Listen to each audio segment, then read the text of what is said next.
y'all. Today I wanted to talk about one of the other uses for tarot or oracle cards that I use it for that isn't all about self-reflection or divination or anything like that. I'm also a writer, and these cards can be wonderful inspirations for planning out creative projects. I use it for writing, but I imagine it would be good for like design processes, things like that. So I'm just going to kind of dive into some of the ways that you can do this. And one of the decks I recommend, especially if you're a writer, you're going to do anything character based or story based, this deck, the Citadel Fantasy Oracle by Fez Inquiry, is so phenomenal for something like that. It's based really on like the archetypes of the characters you would see in fantasy literature, but also like role-playing games.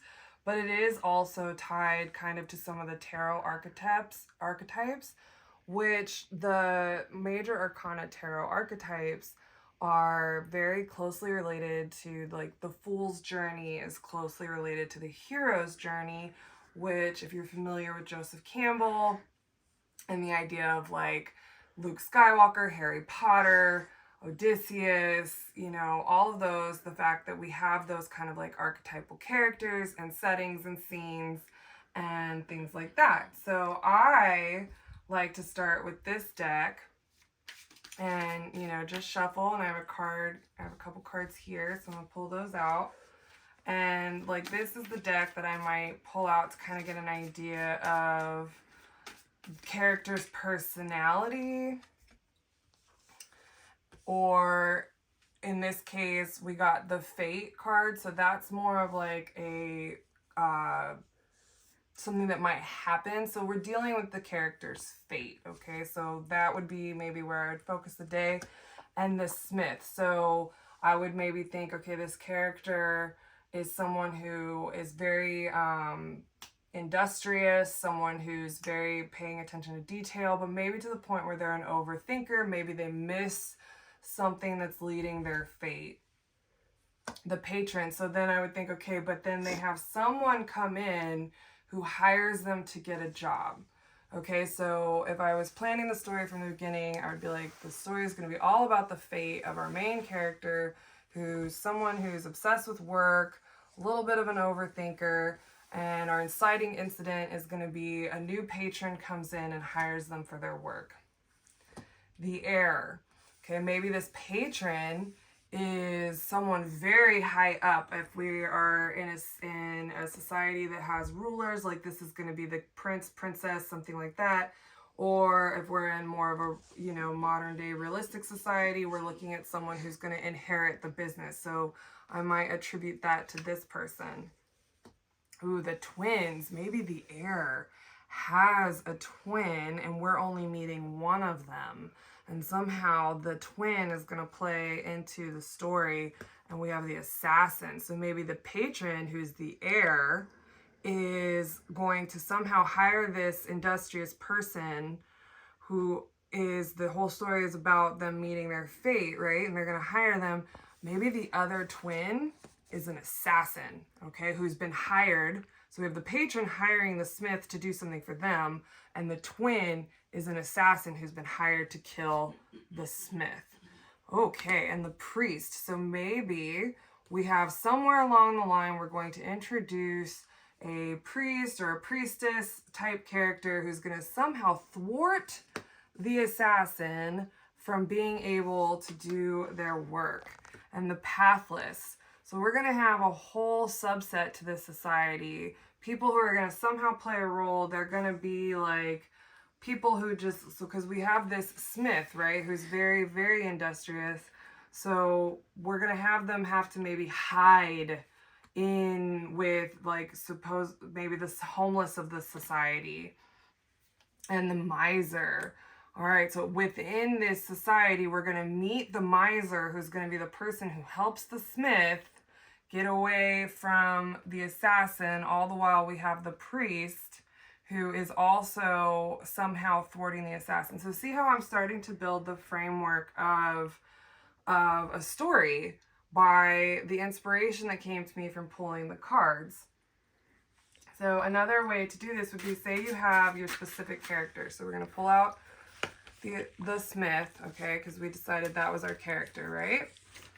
All right, and if you are familiar with tarot, we have what's called the Celtic cross. And say we're just stuck on one scene, okay?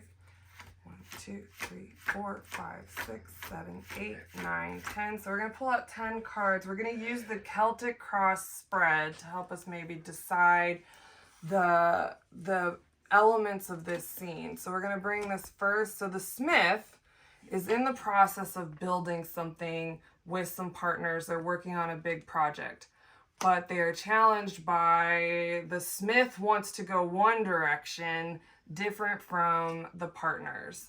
In the past, he's used to working alone. He's used to kind of going at his pace, doing things his own way.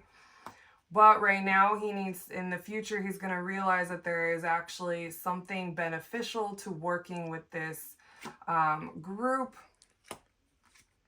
And so what I'm doing is I'm using the elements of the Celtic cross to tell this story. So the Celtic cross is, this is the situation, this is the obstacle, recent past, near future.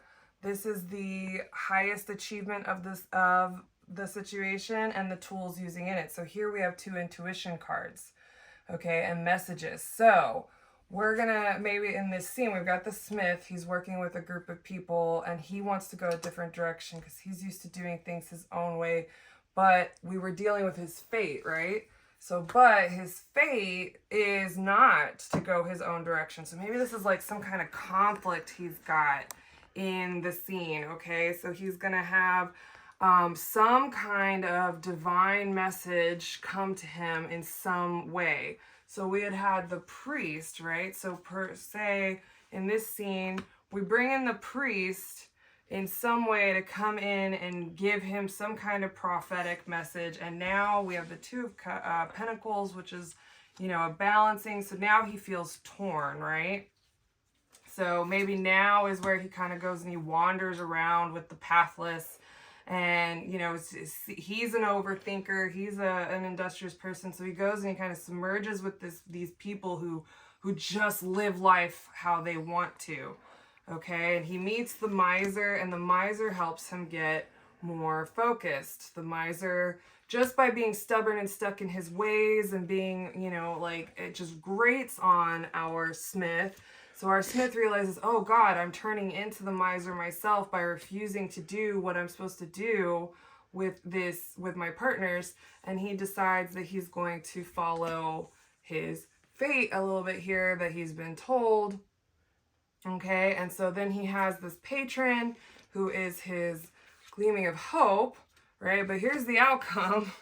So these cards almost tied to what we already pulled, because then we have this assassin. So somehow this situation, this got a little bit deeper of, we're going to create this situation where instead of working with his partners, he tries to go off on his own a little bit. He gets told, don't do that. He hears that message and he's like, okay, but I still really want to do things my own. So he goes and he hangs around with these pathless people. He meets this miser. He realizes, okay, no, I need to work with these people, right? And he's got this job that he's been hired to do, so he's going to bring in these partners. But then that's when we have the assassin somehow come and step in. So you see how we've used the Celtic cross and we've used oracle cards that are character-based to really help us formulate. And then you can sit there and you could almost like outline that out if you're a writer, and you just go in and fill in the holes. Another great deck that could help are decks like this one. This is the Wisdom of the Oracle. And so like these really have more like instance based. So like a change in the wind. I could have pulled that card and been like, oh, okay, something comes along and like, you know, his fate, right? We're talking about his fate here. We've got blessed, imagine, and so chaos and conflict. So like if I had pulled any of these cards, these would have really been able to give me more of like action type inspiration. And so, you know, depending on the decks you have, you can use them in different ways. and really use these to help you get unstuck when you're blocked. And I have some digital download products that could kind of help with that if you're not that familiar with tarot. For instance, if you don't know spreads, I have my spreads notebook that would teach you how to do, you could do this or that spreads to answer questions for what comes up next. This does explain the Celtic cross. If you are unfamiliar with the characters of the tarot and you wanted to learn more about their archetypes, and the individuation process, which is the Fool's Journey and how that could relate to a story, I have those cheat sheets. If you wanted to be able to look up symbolism and colors and ways you could introduce more abstract ideas with more concrete imagery, this tarot symbolism guide could help you do that. So if you're interested in any of that, visit me on Patreon. That's where those items are for sale, in my Patreon shop. That's patreon.com/bbsototarot. And if you want to learn more about me, you can visit my website at bbsoto.com. So if you made it this far with me, as always, I love you for that. Thank you for sticking it out. And please like, subscribe, share, do all the things. Thank you.